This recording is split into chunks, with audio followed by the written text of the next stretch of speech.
शब्दों के बाण कैसे लगते हैं। राजा भरतरी आप लोगों ने सुना होगा, नहीं सुना होगा, तो मैं आज सुनाता हूँ एक छोटी सी क्या घटना होती है। इस संसार में जो भी फकीर बनते हैं, साधु संत बनते हैं, वो किसी न किसी शब्द के वाण से ही बनते हैं, वरना किसी के ऐसा कुछ नहीं जा रहा है कि वो साधु संत बनते। राजा भरतरी की नगरी में एक ब्राह्मण और एक ब्राह्मणी गुरु महाराज की सेवा करते थे और बहुत अच्छी सेवा करते थे। गुरु महाराज उनसे प्रसन्न हुए और ब्राह्मण और ब्राह्मणी को बुलाया, एक दिन भोजन कराया और गुरु महाराज ने कहा कि हे संतो, मैं तुम्हें एक जो है फल देता हूँ। पंडितानी जी ने कहा, गुरु महाराज ये कैसा फल दे रहे हो? तो गुरु जी ने कहा कि ये अमर फल है बेटा, इसको जो भी खाएगा तुम खा लेना और जो खाता खाएगा वो अमर हो जाएगा। गुरु महाराज के वहां से विदाई ली, पंडित और पंडिताइन घर पे आए। घर पे आने के बाद में दोनों पति पत्नी आपस में विचार करने लगे कि अमर फल कौन खाएगा। फल तो एक है और अपन तो दो है। आपस में दोनों की बात चली। पत्नी ने कहा अजी ये खा लो। पति ने कहा नहीं नहीं, तू खा ले, तू खाएगी अमर होएगी तो बाल बच्चों का पालन पोषण करेगी और अपनी पीढ़ी को आगे बढ़ाएगी। लेकिन पतिव्रता नहीं नहीं, मैं नहीं खाऊंगा। दोनों में खींचातानी हो गई और दोनों ने अंतिम रूप से ये निर्णय लिया कि इस अमर फल को अपने जो राजा है, प्रजा के सेवक है राजा भरतरी जी, बहुत अच्छे हैं, उनके पास लेके चलते हैं, उनको दे देते हैं ताकि वो इस फल को लेकर के वो खाएंगे तो अमर हो जाएंगे और अमर होएंगे तो प्रजा की सेवा करेंगे और बहुत अच्छे तरीके से करेंगे और कर रहे हैं। वो दोनों राजा भरतरी के पास जाते हैं और उनको उनसे अरदास करते हैं कि हे राजा,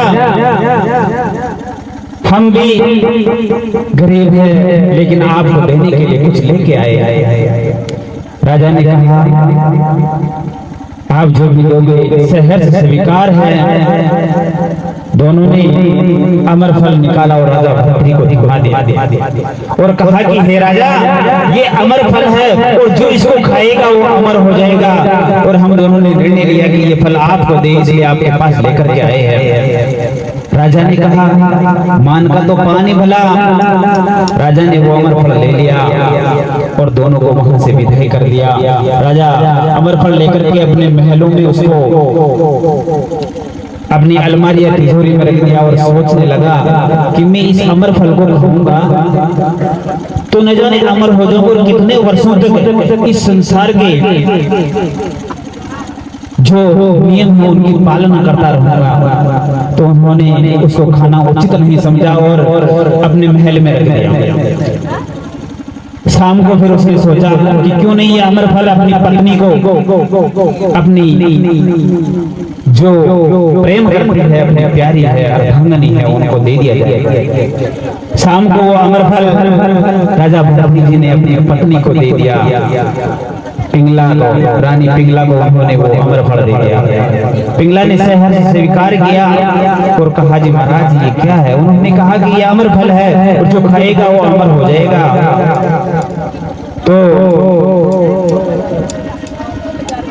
महाराज बाहर प्रजा में चले गए, गांव में चले गए फेरी लगाने के लिए और वो पिंगला सोचने लगी कि इस अमर फल को खा के मैं क्या करूंगा।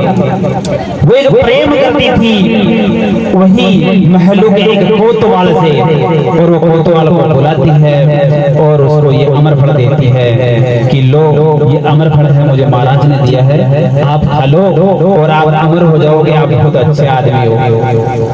प्रिय चरित्र है, विश्वास नहीं कर सकते हैं और उन्होंने उस कोतवाल को वो अमर फल दे दिए। कोतवाल ने अमरफल ले लिया। कोतवाल अमरफल लेकर के सोचा कि यार मैं इसे अमर फल को खा जाऊंगा तो मैं अमर हो जाऊंगा, और मैं कब तक कोतवाली करता रहूंगा। कोतवाल ने विचार किया और शाम को वो एक वेश्या से और प्रेम करता था, और उस कोतवाल ने उस वेश्या को वो अमरफल दे दिया। उसके प्रेम के वशीभूत होकर के वो सुंदरी थी, उसको दे दिया और कहा कि अमरफल इसे खा लेना और तो अमर हो जाएगी।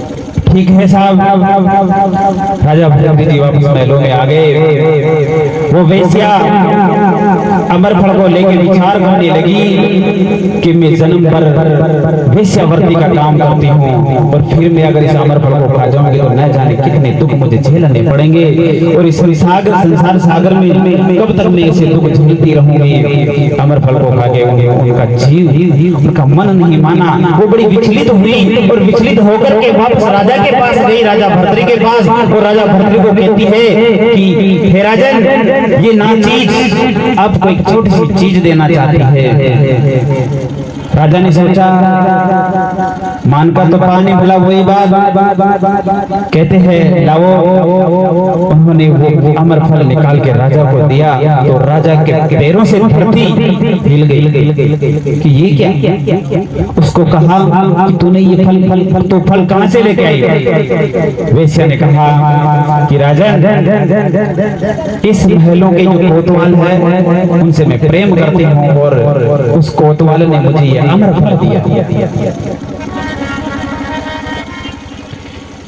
राजा ने सोचा कोतवाल ने दिया है। उसी दरमियान उन्होंने कोतवाल को बुलाया। कोतवाल को पूछा रे ये फल तो कहां से लेकर के आया। कोतवाल ने कहा कि राजन, ये फल में रानी पिंगला, ये फल मुझे रानी पिंगला ने दिया है, और रानी पिंगला से मैं प्रेम करता हूँ, वो भी मेरे से प्रेम करती है, और उन्होंने प्रेम के वशीभूत होकर के ये फल मुझे दे दिया। ऐसे सुनते ही राजा के आंखों से अश्रु की धारा बहने लगी। अरे कि मैंने जिसके ऊपर सबसे ज्यादा प्रेम किया, विश्वास किया, आज उसी ने मेरा विश्वास तोड़ दिया। मैंने अमरफल मेरी पत्नी को दिया, और उन्होंने कहां से कहां तक पहुंचा दिया। उन्होंने संसार सागर को देख लिया राजा भर्तृ ने, और राजा भर्तृ बड़े